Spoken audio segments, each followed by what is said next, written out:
Alright, what's going on, guys? So today we're going to be watching conspiracy theories that turn out to be true. It's another one by Chilling Scares. So yeah, let's get it started. Missing Japanese citizens. One night in June 1978, a 22-year-old single mother of two kids named Yaiko Taguchi was working her usual shift in Tokyo, Japan's cabaret Hollywood.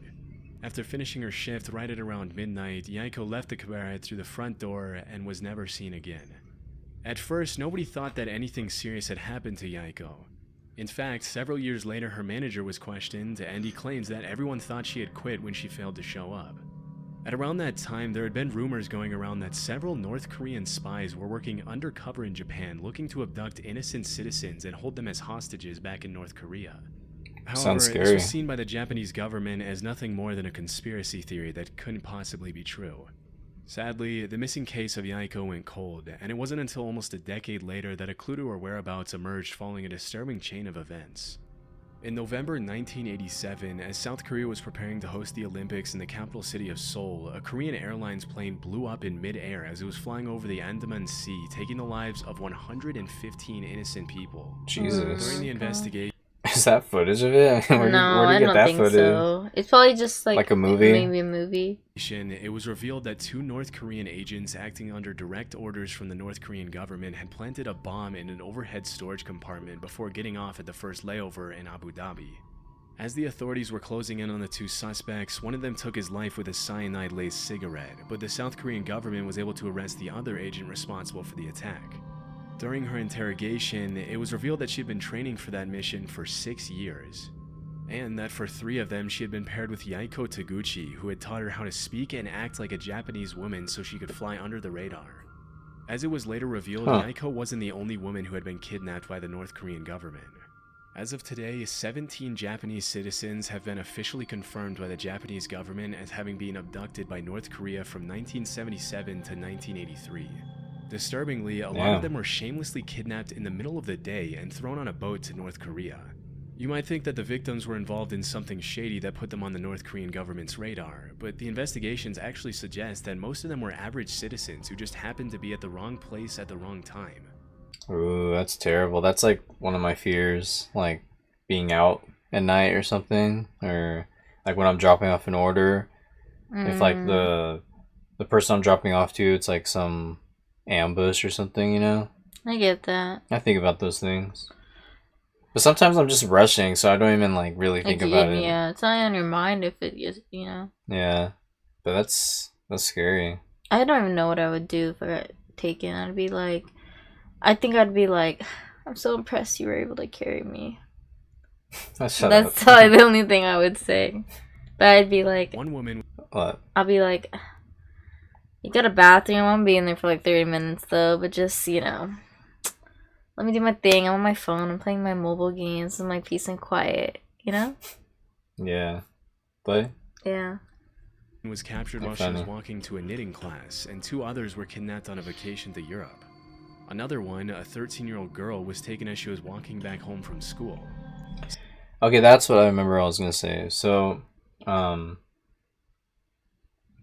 this is even more terrifying because it is random, as opposed to like, you know how some people are afraid to go down to Mexico, but usually, sometimes they do get like hostages, like cartels and stuff, but for the most part, you're only gonna get like kidnapped and something actually happening to you if like you're involved with all that stuff, you know? Oh yeah, like they don't.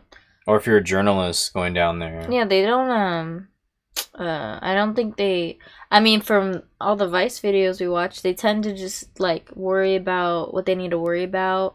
If they need to go after people that have like, you know, done them dirty, or like as a snake or a rat, or you know, like or an opposing side or whatnot, then obviously, but anything like, that affects the business, you know. Yeah, exactly. Yeah. But like I don't think they're like, you know how much money they probably make too, so I feel like they wouldn't necessarily need like hostages. You get me? Yeah, but they probably want more money, you know. True. But hey, as long as you got people in America that wants to do drugs and all that, like they're always gonna get money. There's like it's gonna stay alive. It always will. Yep. Some of these victims were kidnapped for identity theft purposes, while others, like Yaiko, were forcefully brought to North Korea to teach the Japanese language and culture to North Korean spies. After the kidnappings were confirmed beyond the shadow of a doubt, the North Korean government had no choice but to come forward and apologize, but they claimed that only 5 of the 17 kidnapping victims were still alive. Over the next few years, the North Korean government would send what they would claim to be the cremated remains of some of the deceased victims back to Japan. That's so sad. However, as DNA testing would quickly reveal, pretty much all of the remains were fake, leading the Japanese government to believe that many more of the kidnapping victims were still alive. To this day, the North Korean government has stuck to its story, claiming that there were only 13 kidnapping victims and that the ones who were still alive were sent back safely to Japan. Shockingly, while the Japanese government has officially confirmed 17 kidnappings, the list of potential victims suggests that the true number could be as high as I'm sorry, 800. wait. Sadly, given Damn, 800? But what I was gonna say though is doubt that they would send, like, return the hostages back though, especially it being North Korea. Like, they probably wouldn't want them, because what if they, like, their whole time being there, they've learned so much about them. Oh, I get you, yeah. Like, that's kind of, unless you're, like, confined into, like, a room, you know? Yeah, so it's either they're imprisoned up there or, like, I don't know. Yeah, I get you though, because then why would they want secrets exposed or something? Or it's like it's actually like a North Korean spy that did plastic surgery and they to look exactly like those people. So it's like, yeah, here you go, return, and then it's like not even them. That's creepy. I mean, hey, I won't lie though, like the plastic surgery, like all that stuff there, and like Korea and like Japan and all that, is pretty crazy. I'm like, how do you guys do? Like, it's good. That's what I'm trying to say. You know. Mm-hmm. Given the current political situation, it's unlikely we'll ever see the full extent of these abductions, or see the North Korean government held truly accountable for its horrific crimes. Just the other day, I found myself wasting hours of time I could have spent working on videos trying to find and cancel active subscriptions. That's why I've partnered with Rocket Money, the sponsor of this video. Not gonna lie. Rocket Money is the personal What's cool finance about app that Apple? helps you cancel subscriptions, lower bills. Wait, hold on. So yeah, Rocket Money, it keeps track of your expenses, right? Like if you have any monthly payments that you're not even sure of, right? Like, why am I paying for 2 Netflix accounts? But you know? then you're paying for this. I'm sorry, I'm not trying to shit on like this sponsor, like obviously, but you have to pay Rocket Money just to tell you how much you're paying on subscribers and who you have. Like, seems like some of it's not all on Apple. You know, you could be signed up for something else. You know, I guess like but Feet then, Finder. But then I know you are. But then But then you just unsubscribe and then be like, okay, that's it. You know what I mean? I know you try to find attractive feet for men. It's fine, babe. It's fine. But this is, I don't know. But anyway, yeah, it's rocketmoney.com/chilling scares for, I don't know. Heart attack gun. Back Some in the percentage 70s, off. A journalist named Seymour Hersh published an article in the New York Times in which he accused the CIA of several assassination attempts on both foreign and American politicians who they considered to be anti-war dissidents. Due to these allegations, the US Senate put the CIA under investigation for alleged covert action abuses, which resulted in the release of 14 reports on major abuses committed by the CIA, FBI, and NSA. The majority of the reports included accusations of crimes such as opening and resealing US citizens' private mail for several years and illegally surveilling Black Power activists. Although these claims are obviously pretty serious, they paled in comparison to one particular accusation, or conspiracy theory, which alleged that the CIA had developed a pistol that could fire a poison dart over 300 feet, take a person's life, and leave absolutely no trace as to the cause of death. As it was later revealed, this theory turned out to be true, and the development of the poison dart gun was just one part of the program called MK Naomi, through which the CIA had sought to develop weapons for biological warfare. In 1975, William... Shit's like a ray gun from Zombies. Imagine if people had access to that. Like, you could just go into, like, a store and buy those.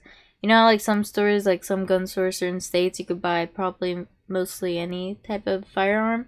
Imagine that one being... like sold. That'd be so crazy. I would never leave my house. Yep. I would trust nobody, not even you. I'd just be like, no. I wouldn't even trust Lucky. I'd be like, I don't know. I'm not trusting him. William Colby, That's the nuts. CIA director at the time, had to testify in front of the committee that was investigating the agency. During questioning, he claimed that the CIA had developed a host of biological weapons as part of a plan to eliminate German leaders during World War II, but that their research had continued until well after the war. He also mentioned that the poison dart gun was almost completely silent on account of the battery that was housed inside the handle, and that it had been specifically designed for the target to feel nothing more than a mosquito bite when the dart struck. Interestingly, the agency had used a specific shellfish toxin to make it impossible for anyone to know what the cause of death was, leading forensic pathologists to believe that the victim had suffered an inexplicable heart attack. It wouldn't help pathologists that the dart was designed to melt inside the body so that it only left a small red mark where it entered the victim. Whoa. When asked if the heart attack gun, as it was nicknamed, was ever used on anyone, the director alleged that it had only been used for experiments and that there were no records of actual use. As part of the investigation, the CIA had to hand over the gun to the committee, and there are some pretty wild pictures of the committee members analyzing the gun as William Colby answers their questions about it. Normally, I'm not gonna lie, it looks kind of cool. Mm-hmm. you'd expect to see something like the heart attack gun in a spy movie. Yep, and it's that's pretty what I was wild thinking. to think that if they hadn't put it under investigation, they would have probably gotten away with using it for who knows what purposes. It's also pretty crazy to think that if that's the kind of stuff they were developing back in the 70s, imagine the kind of technology they have their hands on now. Disturbingly, the hearing was the only time the heart attack gun was ever shown publicly, and to this day it remains unclear what happened to it after the investigation. Rogue waves. Sailors often get a reputation for making up stuff they claim to have seen during their time out at sea, and because there's no one there to refute their claims, they sometimes get away with some pretty tall tales. For centuries, sailors all around Moby the world Dick. had talked about seeing monster waves on the open sea that would allegedly reach over 100 feet in height. In Fuck that, 1826, a French captain claimed that he had seen a 108-foot tall wave in the Indian Ocean. Even though he had three How did he determine that? Like, why not just like, 100 feet, like, wave, 100-foot wave, but how do you calculate the 8 extra feet, you know? What year was that? Like, was toilet paper even in? 1826? I know, Gave his way. sailors with him who backed up his claims. When he came back to the mainland, he was publicly ridiculed by the scientific community, as it was widely believed that it was impossible for a wave to be higher than 30 feet tall. For a long while after that, dozens of people continued to claim sightings of these monstrous waves in the middle of the ocean, but with no real evidence other than eyewitness testimonies, the existence of these waves fell into the urban legend or conspiracy. And people surf these. In the 80s and early 90s, the Dropner platform was set up in the North Sea off the coast of Norway to extract natural gas. As part of the protocol that was carried out to see if the platform was stable enough to withstand the rough seas, a wave height recorder was installed on the platform. On New Year's Day in 1995, the sensor recorded an 84-foot tall wave, which served as the first real piece of evidence for the existence of rogue waves. After this incident, a lot of people started wondering how many of the sailors from previous centuries had been telling the truth. What's more disturbing than that is that there were probably hundreds of disappeared sailors from all around the world who had come across a rogue wave, also known as a monster wave or a freak wave. I can't imagine those Because waters, most people bro. who encountered 100-foot tall rogue waves generally didn't live to tell the tale. Their testimony went down into the depths of the ocean with them. Since the Dropner wave of 1995, there's been a growing interest in rogue waves brewing in the scientific community. A few years ago, a professor at the Australian National University had estimated that at any given moment there are 10 rogue waves active in the world's oceans. As of today, a rogue wave is usually defined as a wave that is twice as large as the largest waves that come up in a particular area. And while the root cause of rogue waves continues to be investigated, it's generally accepted that these monster waves appear when two wave crests join together at the exact right time, resulting in a massive wave that can sink even the largest ships and oil rigs. Interestingly, it's also been discovered that rogue waves can take place in large lakes. In 1975, In a lake? named the SS Edmund Fitzgerald sank in Lake Superior under some pretty mysterious circumstances, with a lot of people in the scientific community coming up with all kinds of hypotheses to explain the incident.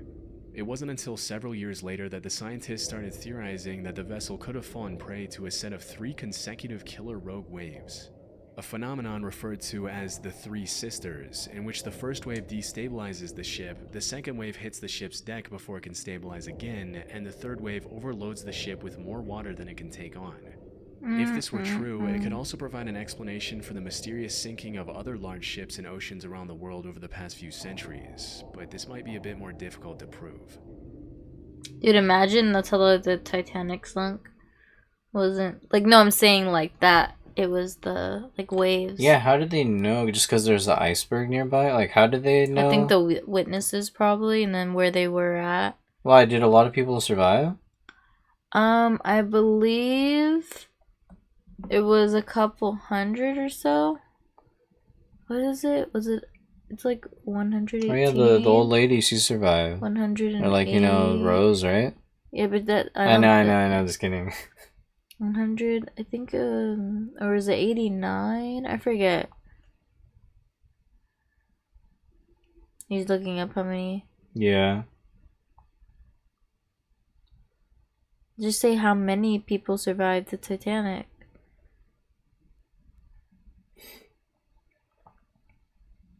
How many? Okay, 705. But out of a total 2,200. Yeah. So really 1,500 people died. Because, you know, they didn't think that the sink would ship, you know? It was the biggest ship at that time. They didn't think that the ship would sink. Yeah. What'd I say? Sink the ship? No, he said, like, they probably didn't think the sink would ship.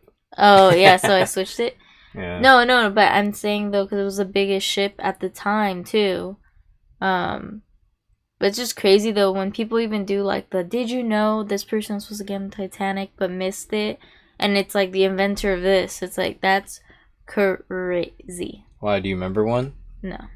I kind of remember hearing that, though. But I just know there was some, like, people who were meant to be on the ship that didn't go, didn't make it, or just said no and gave their tickets away, and they ended up becoming an inventor of something, like, popular that we all use or need now.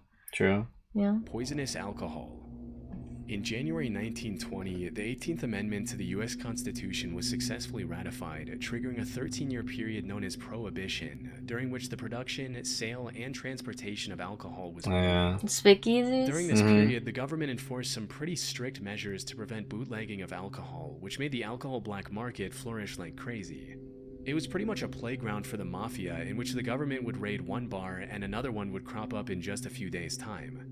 While all of this was happening, there were some pretty messed up rumors floating around that the US government was taking extreme measures to make sure people weren't consuming alcohol. These included allegations that the government was intentionally poisoning alcohol to make people who consumed it sick. For a while, this remained something of a conspiracy theory, but things took a turn pretty quickly on New Year's Day 1927 when 41 people died from alcohol poisoning at New York's Bellevue Hospital. Disturbingly, the autopsies revealed that a lot of the victims had been drinking industrial methanol, otherwise known as wood alcohol, which can be fatal even at low doses. Oh my god. It turns out that the government had forced companies to denature industrial alcohol to make it undrinkable since 1906, which was far before Prohibition. But when the crackdown on alcohol started, the government ordered these companies to add quinine, methyl alcohol, and other toxic chemicals to discourage people from drinking it. Their reasoning was that if black market dealers knew their alcohol had been poisoned, they wouldn't dare distribute it knowing how dangerous it would be for their customers to consume. They wouldn't care. I guess they forgot to factor in that the demand for alcohol at the time was absolutely insane, and that black market dealers didn't care who lived or died from consuming their product. There you go. It wasn't until December 1933, 6 years after the Bellevue incident, that the federal government finally toned down their abstinence from alcohol policies. But by then, thousands of Americans had already been poisoned with contaminated alcohol. Why did they do that again? What was the point? Beats me. Good old Google. Because, dude, when did we learn that in school? What grade was I in? But yeah, I just remember all the speakeasies. The 18th Amendment was passed to prohibit the production, sale, and transportation of alcohol in the U.S. due to the efforts of the temperance movement.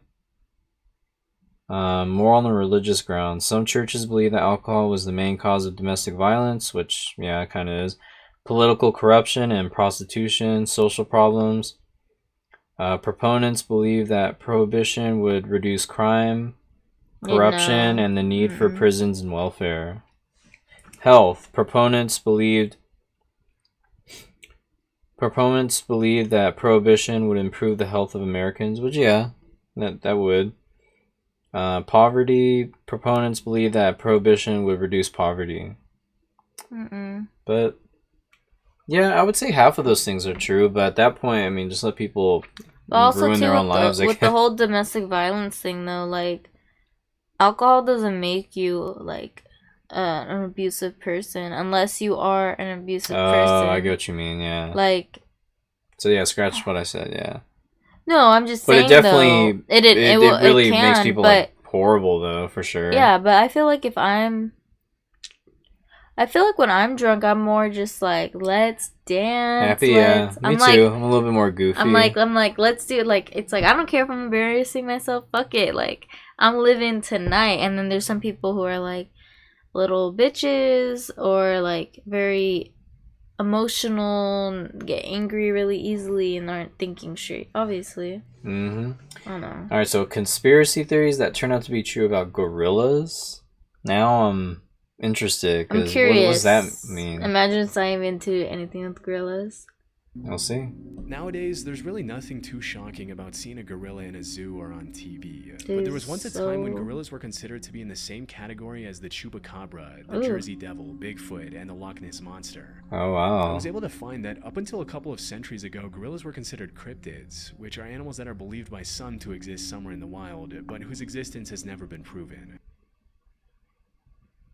Oh, so like an urban legend people thought gorillas were. Which, yeah, it kind of seems like it because they're so human-like. So it just seems so like, is that Just like a wild man? certain, You know? yeah, Like, certain what's that one monkey? The orangutan.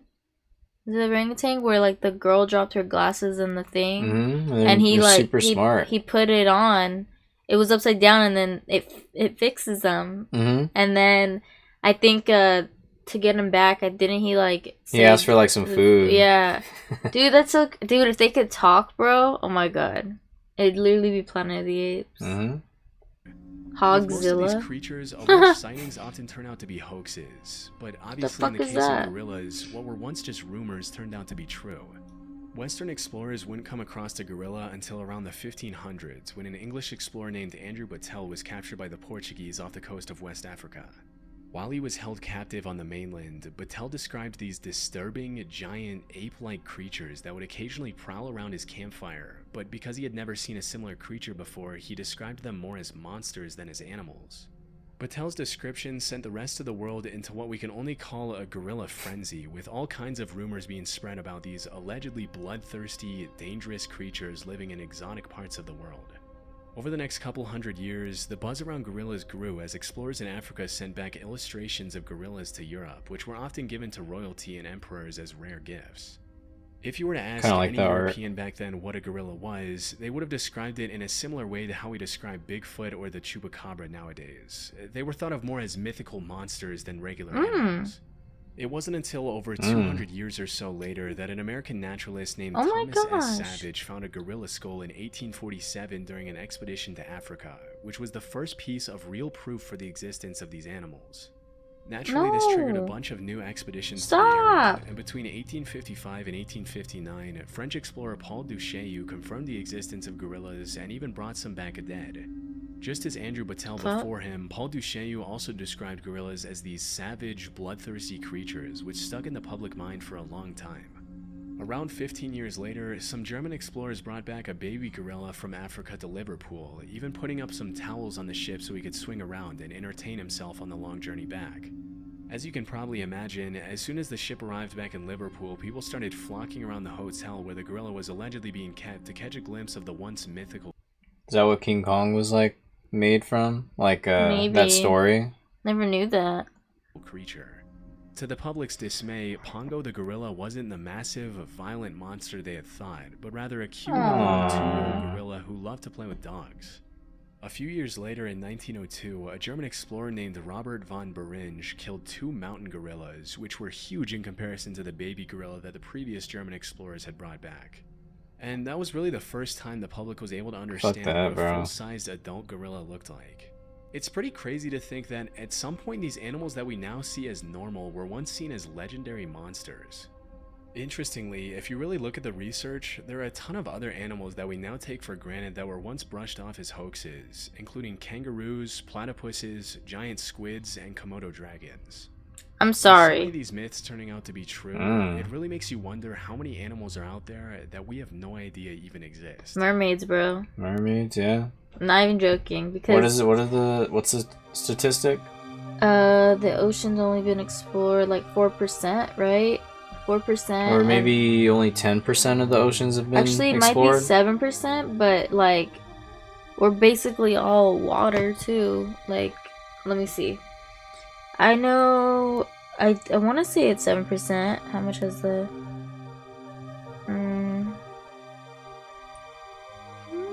Oh yeah, 5%. That's crazy. So who knows what's down there? And then less than 10% mapped using because- modern sonar technology. Yeah, because I'm gonna say the water pressure's too heavy down below, right? So Yeah, it's look. hard to get like footage, especially it's all like dark too, right? Yes, You and need, then like, the light. pressure from the what is it? Yeah, the pressure from it. It says we have only explored 5% of our world ocean. That means that 95% of our ocean is unknown. So I forget how much is it that is control. What is it? I might sound stupid, but is our world consisted of like 70 something percent of the ocean, or is it more? I think 70%. 70? Not listening. Or 70% water, like the world. Um. So that's even crazier if you think about that. And if you think about like underwater caves or chasms, right? Like imagine you go underwater, but then there's a hollow part of like, hollow Earth. Dude, that's crazy, right? Because you know how, like, say the U.S., right, a big landmass continent. Yeah, what if you go deep enough? There's an underwater cave, and there kind of can be like a hollow Earth. Maybe, I don't know. Maybe I'm sounding stupid, but it kind of seems like it could if, like, you get what I'm saying? I mean, we have not discovered, like, even space and the ocean. Just a lot of things are so, like, still unknown to us. I mean, look at, like, diseases and illnesses like cancer and like, Yeah, we're still figuring it out. We're still figuring out. They don't know. It's just the rapid growth of white blood cells and all that. It's like but we don't know how to combat that. We don't know. You have all these other diseases that we can grasp. I low-key feel like the conspiracy theory, I feel like they do. I feel like they're just trying to find a way to make it like marketable, like for at least certain cancers. I feel like they're gonna try to, you know, because they're gonna. I feel like the only people who are gonna have access are like rich people, you know, to like the cure for cancer. 71% of the Earth's surface is water. No, but people have theories already though that there was a cure. Somebody did discover a cure for cancer, and then they were assassinated because like they went missing or died in like this car crash or whatever, plane crash or something. That's crazy. So we should look into it. Not now, but you know, next time. But yeah, that's it. We're hungry. I want some pizza. Peace. Pizza. no. No. Later.